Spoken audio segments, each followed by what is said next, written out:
3 days before the wedding, I received my fiancé's marriage certificate. He wasn't marrying me. After 11 years of dating, I had been duped into planning the wedding, decorating the house, using all my connections, only to be labeled a former girlfriend or convenient girl, even being branded as the other woman in a neighborhood bulletin, beaten in public, and hospitalized with soy milk thrown at me. So, on the wedding day, I didn't run. I didn't cry. I had the lights in the venue turned off and projected his marriage certificate, property deed, secretly recorded videos, and his own words proving he crushed me, all of it, onto the big screen. At that moment, I personally turned this wedding into his social funeral. My name is Evelyn. In 3 days, I'm supposed to marry Lucas, the man I've been with for 11 years. The invitations have all been sent. The venue is booked. The wedding dress hangs in the closet. I was sitting at my computer double-checking the wedding schedule when a new email popped up in my inbox. The sender was anonymous. The subject line had just 4 words, "Welcome back." My heart skipped a beat. I clicked the attachment. It was a scanned copy. A marriage certificate. Legitimate. Groom, Lucas Moore. Bride, Ivy Collins. Registered 3 months ago. In another state. In tiny letters at the bottom, "He's mine. You were just convenient." My fingers trembled, but my hands moved faster than my brain. I immediately went to the government website and entered the certificate number. The system confirmed it, valid, official, not a prank, not a forgery. 3 months ago, my fiancé had legally married someone else, and I had been obliviously planning our wedding. That night, when Lucas came home, I was sitting on the couch waiting. He smiled and asked if I had finalized the floral arrangements. I turned my phone toward him. There it was, his marriage certificate. Crystal clear. His smile froze. 10 seconds of silence. Then he shrugged, casually, like he was commenting on the weather. "Oh, that? Ivy was going through a rough patch and wanted to experience marriage for herself. I was just helping out." He stepped closer, reaching for my shoulder.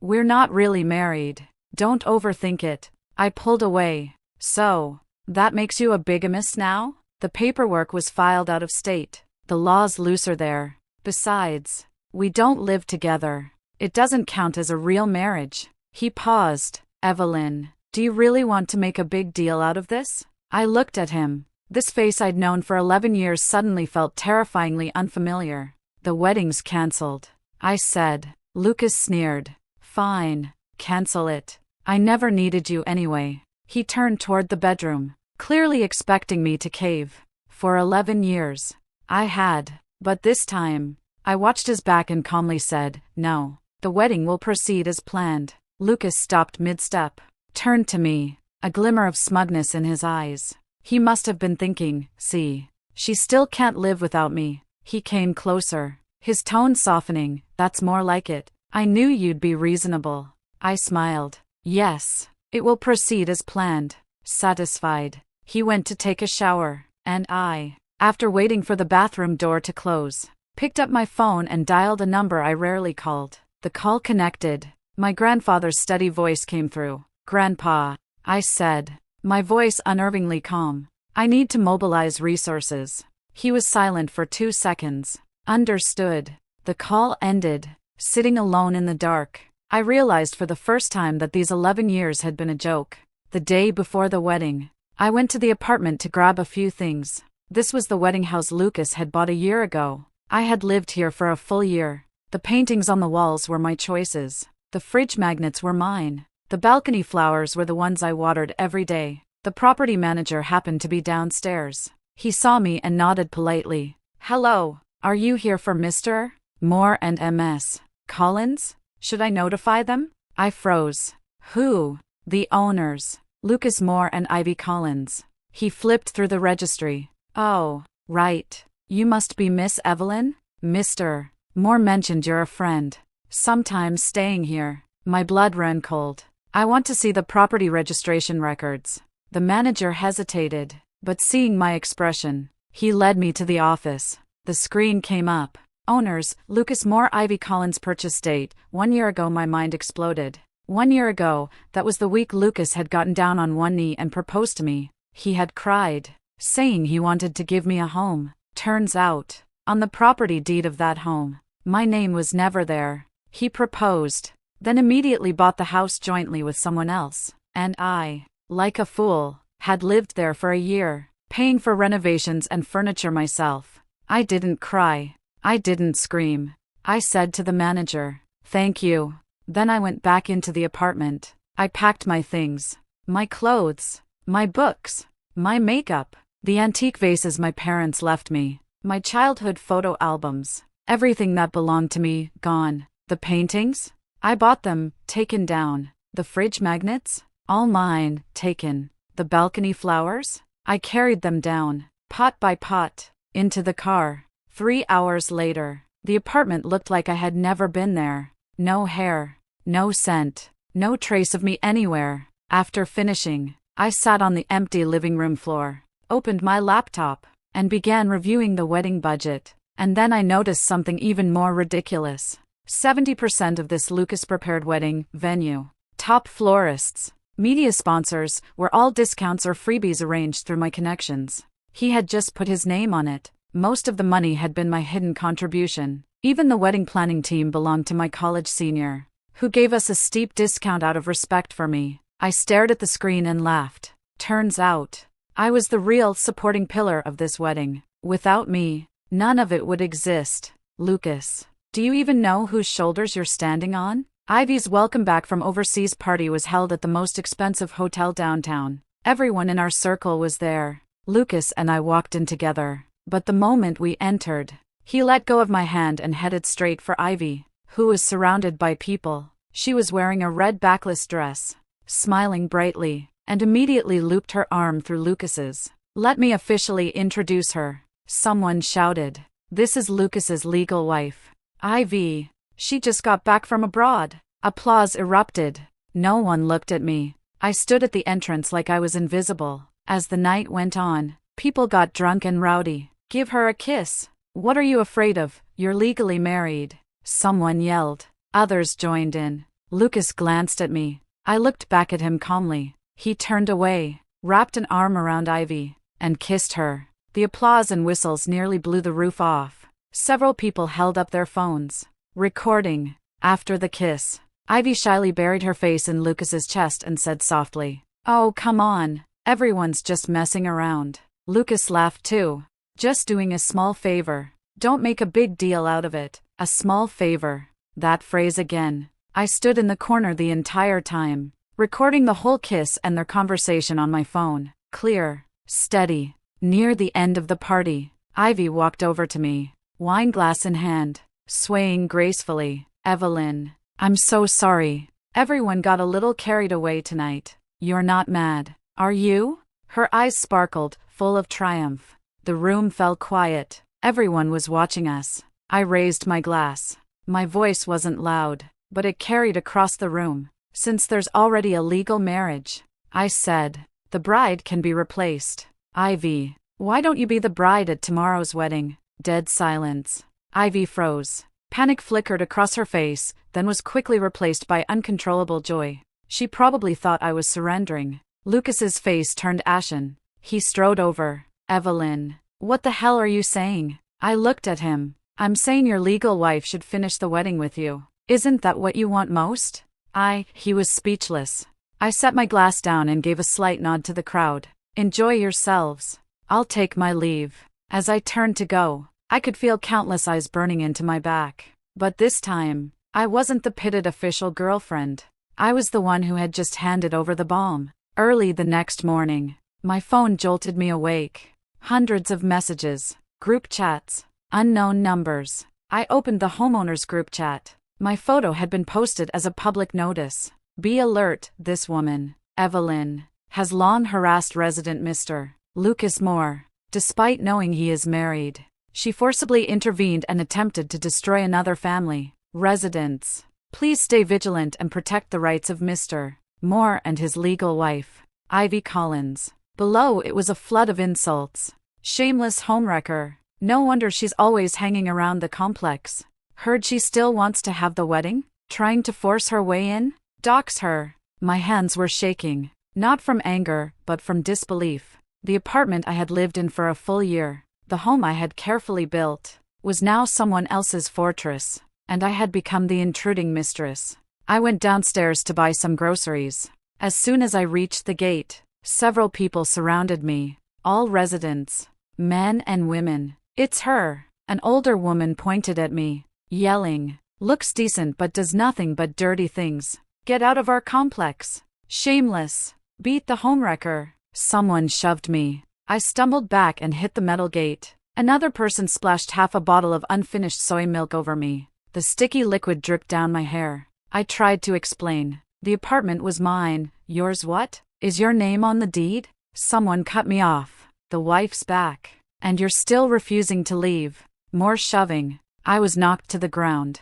My ribs slammed into the stone pavement, the pain stealing my breath. People around me were filming, laughing, cursing, gritting my teeth. I fumbled for my phone, trying to call Lucas.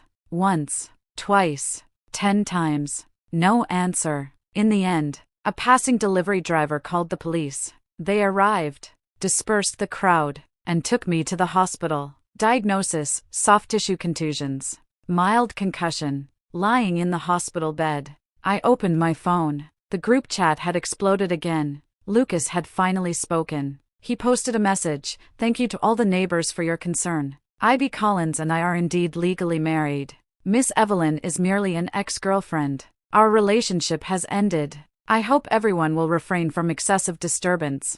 I will handle my personal matters." The message was quickly screenshotted and shared everywhere. Praise poured in. Mr. Moore is so responsible, protecting his legal wife. Serves the mistress right. I stared at the screen, and suddenly, my hands stopped shaking. I took screenshots, recorded my screen, and saved everything to the cloud, along with the marriage certificate, the property deed, and the banquet kiss video. Lucas, thank you. Thank you for personally delivering the most lethal evidence straight into my hands. Lucas came to the hospital that afternoon. He was in a suit, like he'd just come from some important event. His face tired and impatient. "Are you okay?" he asked, standing at the foot of the bed, not coming closer. "How did this escalate to the police?" "It's embarrassing." I said nothing. He sighed and sat down. "Evelyn, I know you feel wronged, but I'm in a tough position too. Ivy's emotionally unstable. I need time to soothe her. So that's why you told everyone I'm an ex-girlfriend.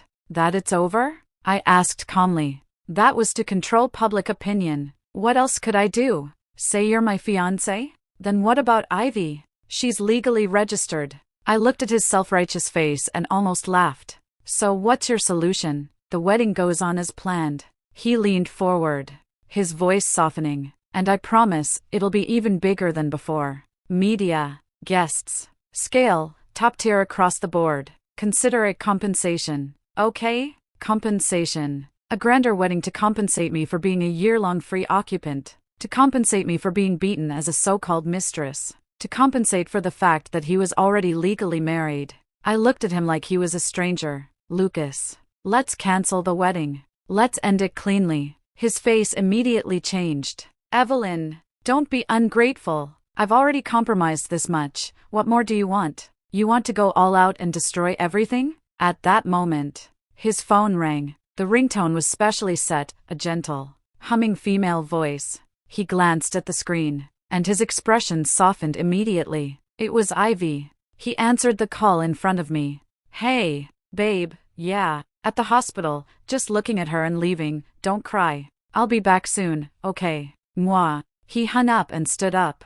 "Ivy's not feeling well. I have to go. You think it over. Tomorrow, I expect to see you in that wedding dress."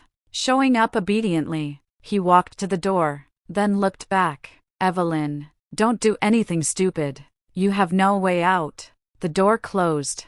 I was left alone in the hospital room, the air thick with disinfectant. No way out? I picked up my phone and called a lawyer friend. "Lawyer Lee, it's me. I want to consult about bigamy, defamation, and the legal risks and effectiveness of publicly exposing evidence at a wedding." After hearing my summary, Lawyer Lee was silent for a moment. Then he said, "Evelyn, legally, you have the right to make this evidence public. But the public backlash will be fierce. You'll be at the center of the storm." I looked out the window, the sky darkening. "Storm?"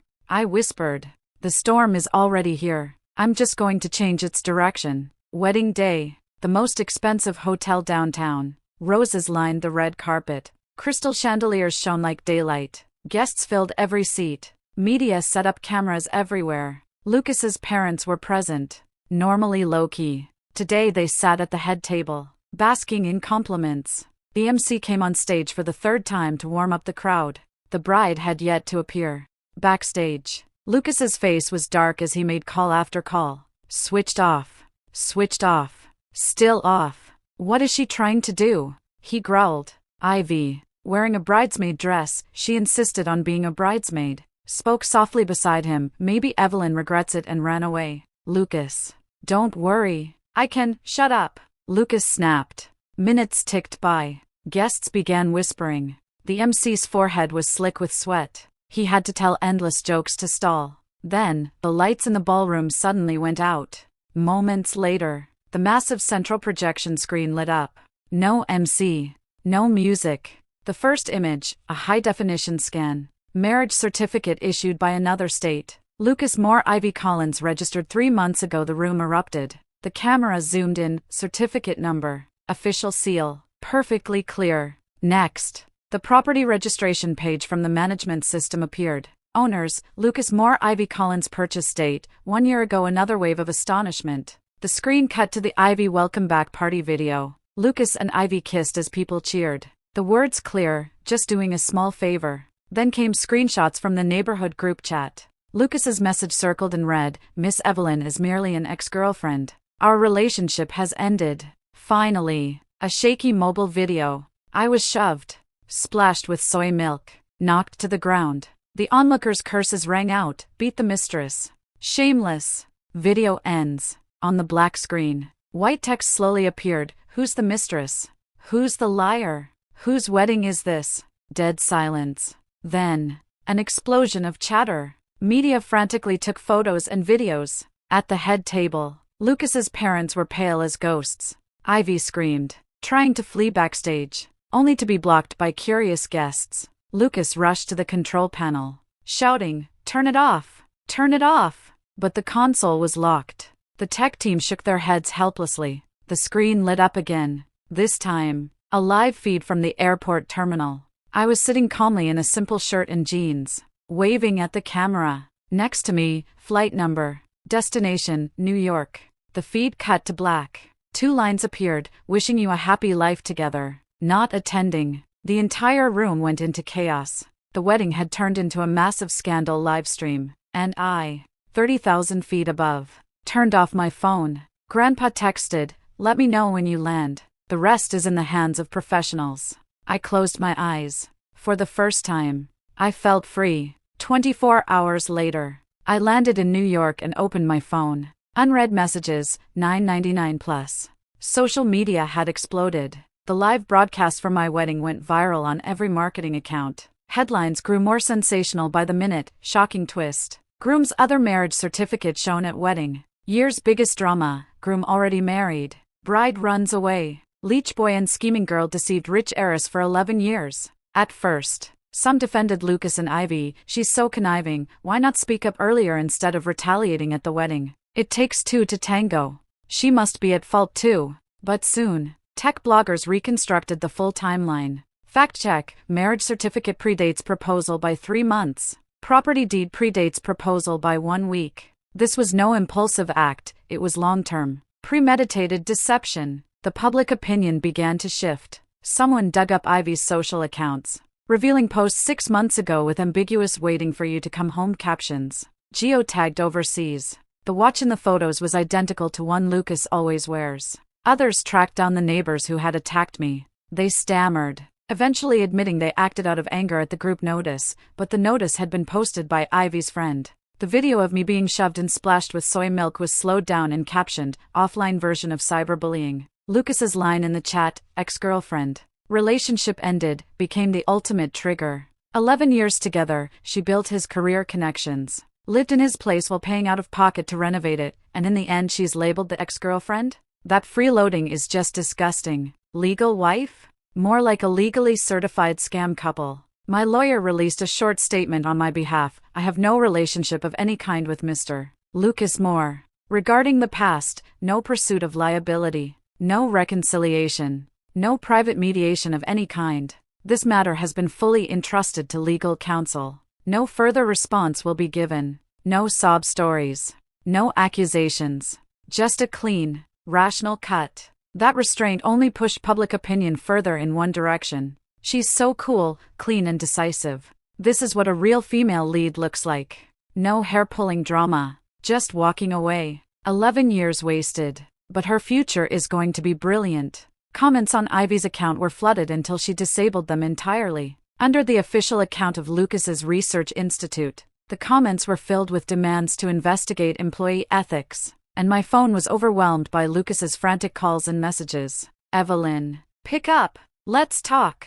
I know I was wrong. It was all Ivy forcing me. Please, just answer the phone. I glanced at them and blocked everything. At the same time, I received an email from my grandfather. Attached was an offer letter. Position, Special Projects Assistant. Strategic Investment Division. Sender, Office of the Chairman. I replied, received. I'll report for duty on Monday. From the bride who was scammed to an employee of a top-tier investment group, that pivot took me one day. 3 months later, I had gradually adapted to life and work in New York.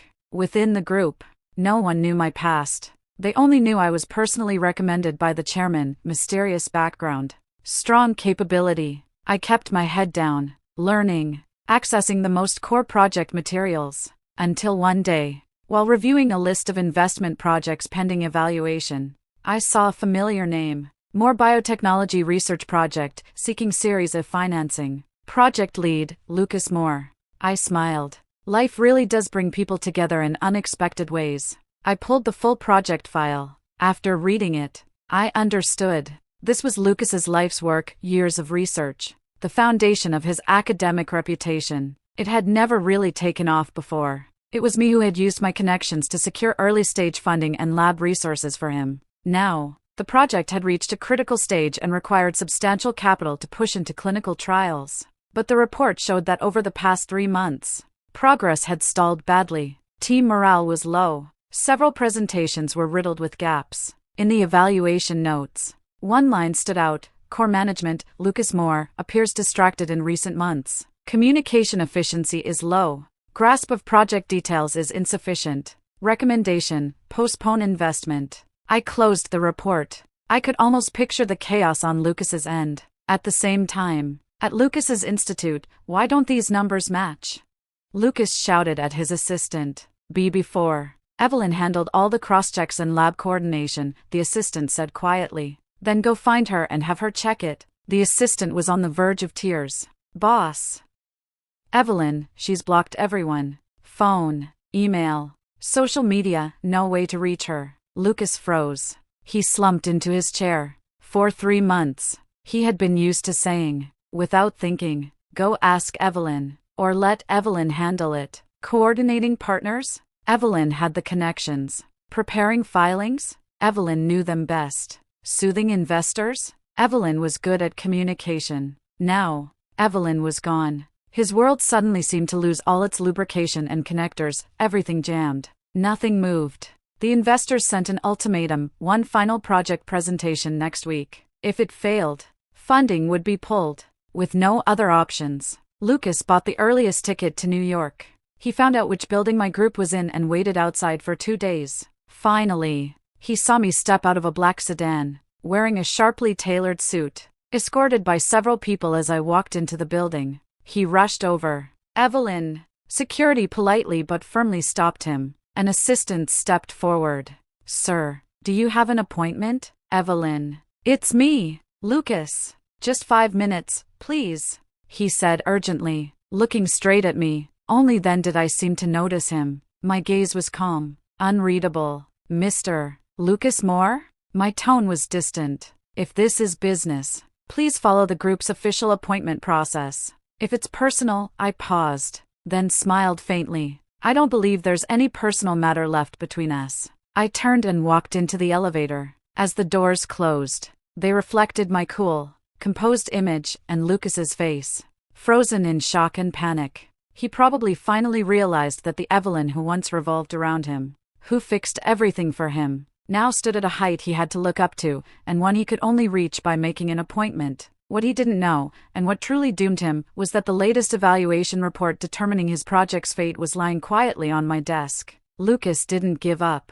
Somehow, he got my new number and called again. This time, his voice was hoarse with exhaustion, deliberately softened. "Evelyn, I'm in New York. Can we meet? Just once. Say what you need to say." I replied on speaker, still reviewing documents.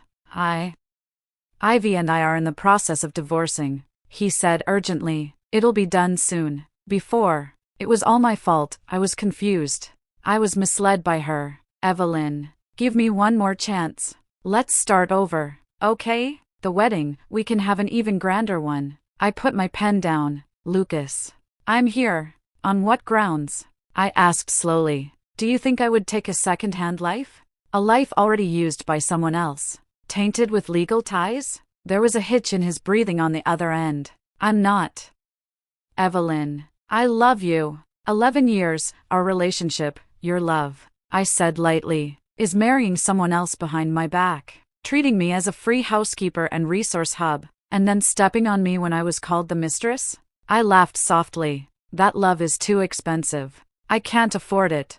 Don't push me." His voice darkened suddenly. "Evelyn, don't forget, I know a lot about you. You don't want total destruction, do you? Your new job, your new life, if everyone knew you were the one at that wedding, Mr. Lucas Moore." I interrupted, businesslike. "Are you threatening a senior project manager of this group? Do you need my colleagues from the legal department to explain the consequences of defamation and threats?" He was silenced. "Also," I continued, "regarding your so-called Moore biotechnology research project, I opened the final evaluation report on my desk. After our department's thorough investigation and assessment, we have determined that this project exhibits significant management flaws, questionable core data integrity, and the primary leader has been recently involved in serious ethical and reputational risks." I read every word clearly, slowly, into the phone. "Therefore, our department has decided the investment application will not be approved, and we recommend freezing the already allocated initial observation funds pending a full audit."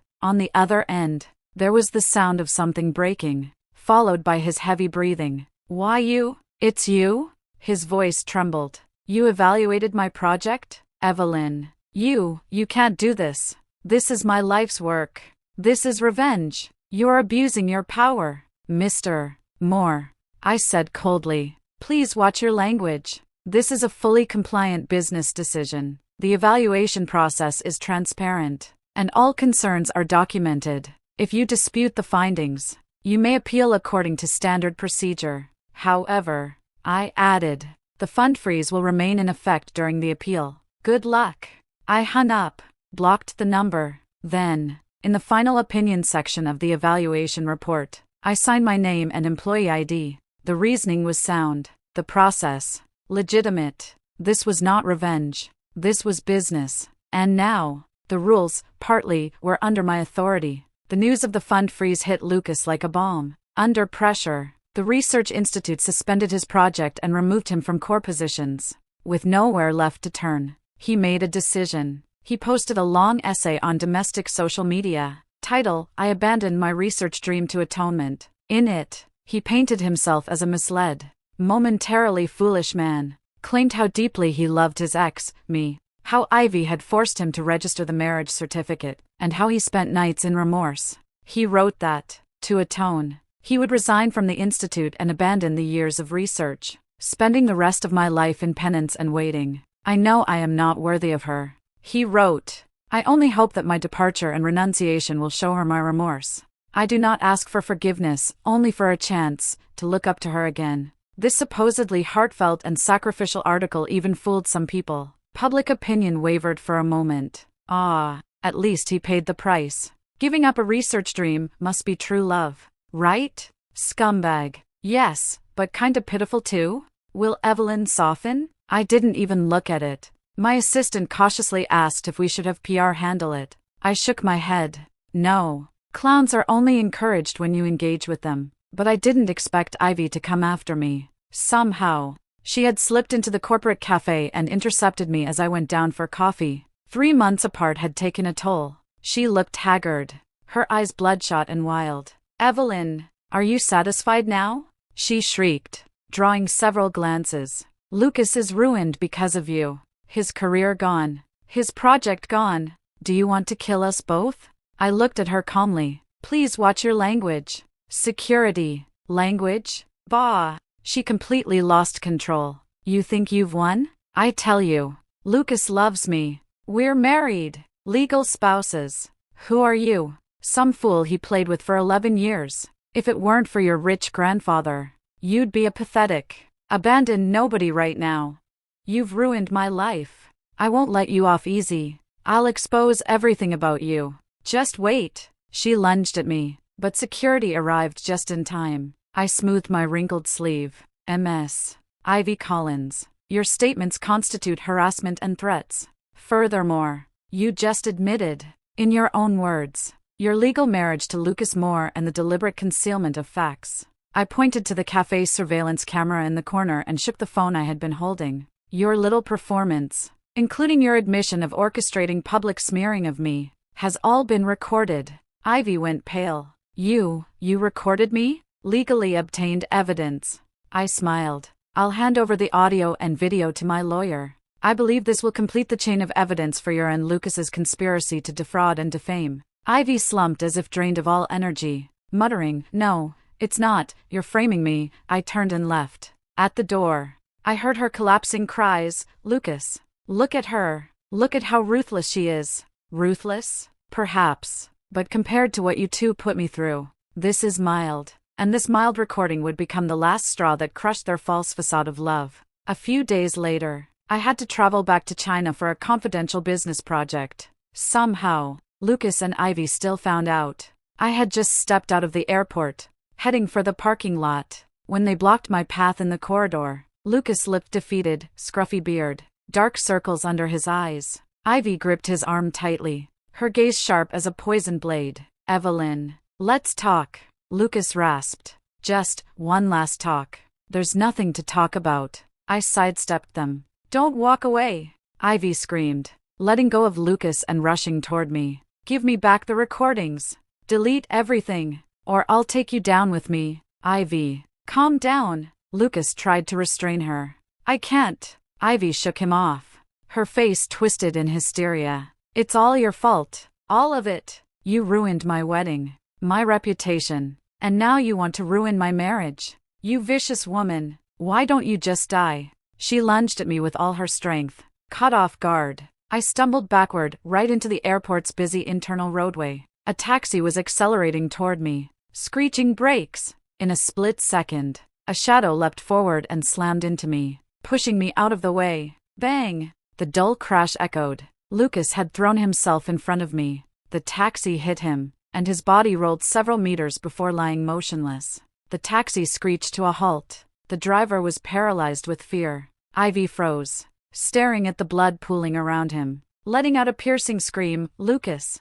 The scene erupted into chaos. People called the police and an ambulance. Bystanders crowded around. I was helped up, my arm scraped but otherwise unharmed. I looked at Lucas, lying in a pool of blood, and Ivy, collapsed on top of him, sobbing uncontrollably. The ambulance arrived with sirens wailing. Paramedics lifted Lucas onto the stretcher. Ivy crawled on beside him. Before leaving, she turned to look at me, her eyes a mix of hatred, fear, and utter madness. Someone had filmed the scene. Soon, hashtags like #Lucas severely injured saving X and #Ivy pushes person in public went viral. The video clearly showed Ivy pushing me, Lucas throwing himself to save me. Public opinion flipped again. Oh my God, Ivy is insane. Pushing someone in public? Lucas threw himself to save her, mixed feelings.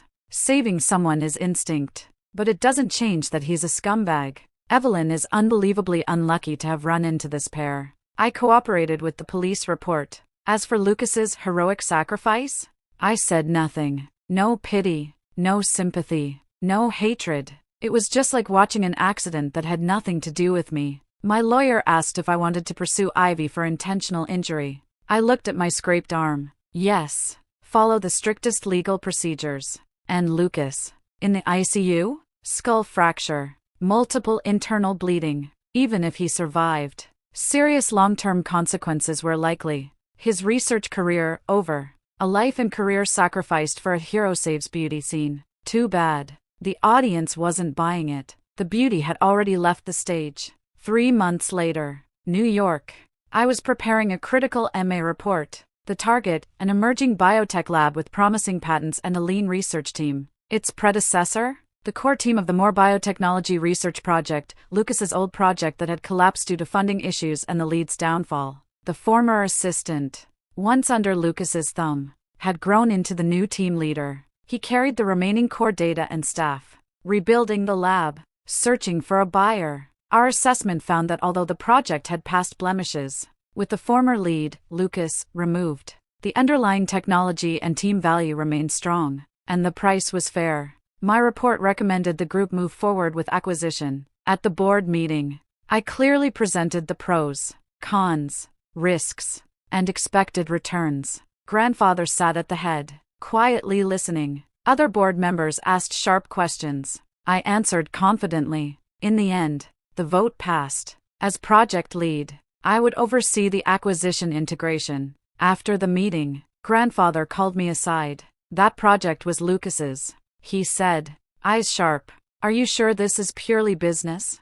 No personal bias? I met his gaze. Grandfather, I've reviewed all the data. This lab's technology fits perfectly with our gaps in Asia's biopharma sector. The team leader is capable and holds grudge against the former head, Lucas. So integration will be smooth. Loyalty is assured. Price is 60% of market value. I paused. As for Lucas, he is now just a patient requiring expensive medical care. His emotions and life are not factors in my assessment. Acquiring his legacy is a purely business decision. Grandfather studied me for a long moment, then nodded slowly. Good. Proceed. Almost simultaneously, back in a hospital in China, Lucas had just endured a grueling rehab session. Drenched in sweat, slumped in a wheelchair, his parents, eyes red, handed him a document. The institute officially terminated your contract, and the core assets of your former project have been acquired by the WM Group in New York. Lucas took the papers with trembling hands. WM Group. His pupils constricted. That was Evelyn's grandfather's company, the same company where Evelyn now worked. The person in charge is Evelyn? His voice was dry, like sandpaper scraping. His parents nodded silently. Lucas grabbed the papers, trying to tear them, but his hands were too weak. He could only rip a small corner. He gasped violently, bloodshot eyes mixing despair, anger, and utter humiliation. The woman he had abandoned, even almost died to win back, showed him no mercy, and now, as the victor, using capital power, she could acquire what he once considered his life's dream, broken and worthless. More painful than death. I need to see her. I have to see her, he roared, throwing the papers to the ground. His mother held him, sobbing, Son, stop, we can't win against them, can't win. Those 3 words, the last straw, crushed him completely. He slumped in his wheelchair, staring blankly at the ceiling, eyes empty, no words ever leaving his mouth again. Once, he had believed that Evelyn couldn't live without him, that she was merely an accessory to his world. Now, his entire world had been effortlessly, legally, and thoroughly crushed, reorganized, and assigned a price, by her. And through it all, he didn't even have the right to say no. The acquisition moved forward smoothly. I returned to China with my team to complete the final handover. During this time, I heard about Ivy's situation. Because of the deliberate public assault, pushing me, and the undeniable evidence of her prior collusion and fraud, she faced lawsuits. Her so-called capital backers quickly cut ties. Some of her illegal activities abroad were exposed. Her visa was revoked, and she was forcibly deported. Back in China, she was disgraced, unable to find respectable work. Her mental state reportedly deteriorated. She frequently posted incoherent rants online before vanishing altogether. Lucas, after a long course of treatment and rehabilitation, could barely walk with a cane. Permanent injuries remained. He could never again engage in high-intensity research. His parents, exhausted from depleting their savings to cover massive medical bills and facing their son's hopeless future and persistent depression, eventually gave up. After a fierce argument, they left him a meager living allowance, returned to their hometown, and abandoned him. Once a golden boy, a young prodigy in the circle, he had become a destitute man surviving on welfare, ignored by the world. He tried to contact me, from various unknown numbers. He sent long, rambling messages. There were confessions, cries, threats, and humble pleas. Evelyn, I know I was wrong. I really do. For having protected you once. Give me a chance to live, please. Let the group release that project. It's all I have left. Are you trying to kill me, Evelyn? How can you be so cruel? If I die, will you regret it? I read them, deleted them, and blocked the numbers, like clearing spam emails. The final time, he somehow got my assistant's work phone and called. My assistant, following my instructions, answered and began recording. I want to speak to Evelyn. His voice was hoarse and agitated. Sorry, Ms. E is unavailable to take your call. Is she scared? Too afraid to face me? Tell her I'm outside her office building. I'll wait for her. Mr. Lucas, if you have any business-related questions, please use official channels. Any personal harassment will be handled by law enforcement. Silence on the other end. Then, a long sigh came, half laugh, half cry. Fine, fine.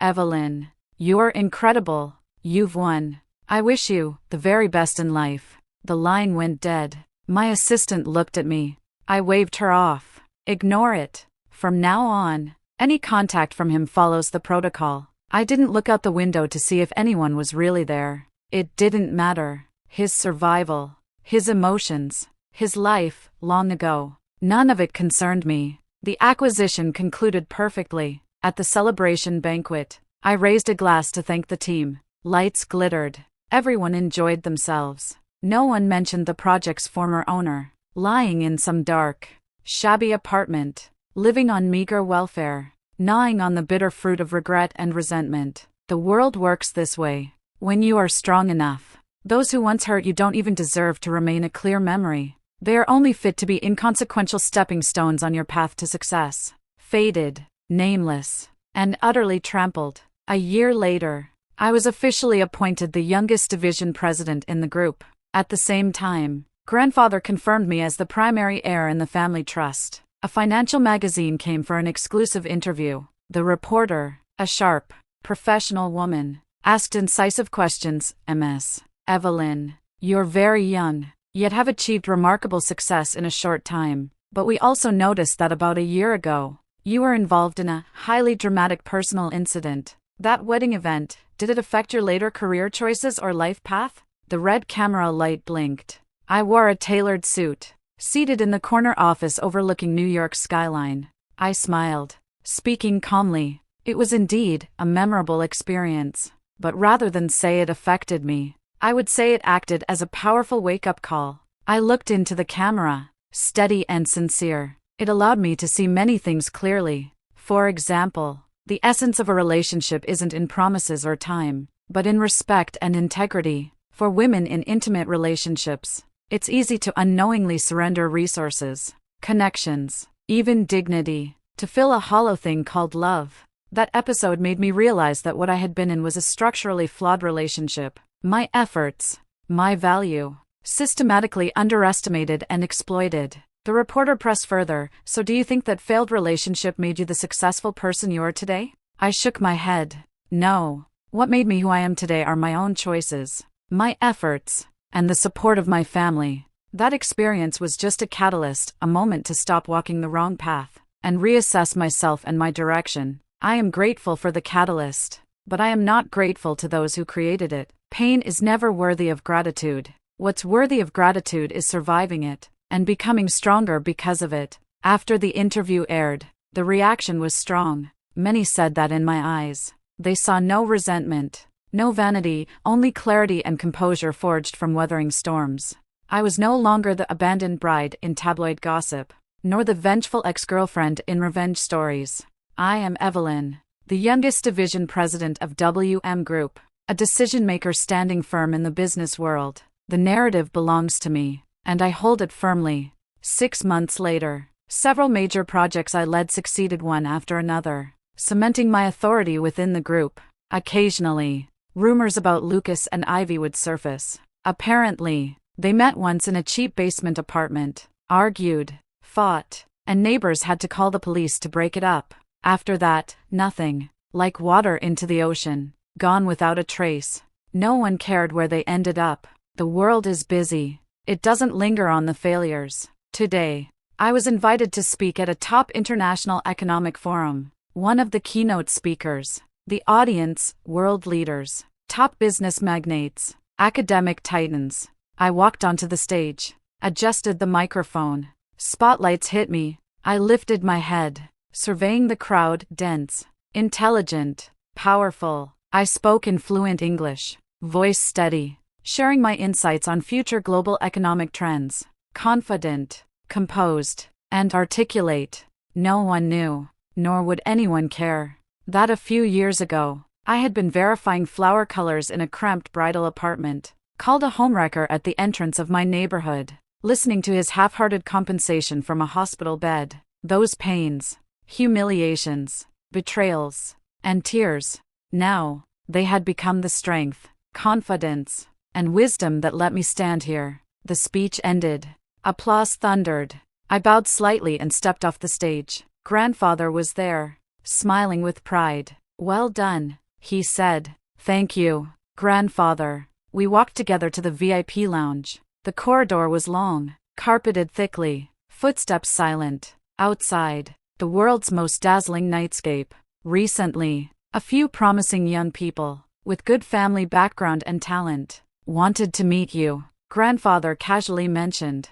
I smiled. Grandfather, now I feel that investing my time and energy into ventures that appreciate in value is far more rewarding than investing in uncertain men. Grandfather glanced at me and smiled, saying nothing more. Yes, I no longer need a marriage to prove anything, nor do I need a man to obtain anything. My world is already vast and brilliant. Love? It may come, or it may not. Either way, it is no longer the axis of my life, nor the measure of my worth. Some people pass through your life in a rush. You think they are the protagonist. Later, you realize they were only stepping stones, helping you rise higher, see further, and then, left behind forever, without a second thought, buried in dust. And I will keep moving forward, higher, farther, brighter,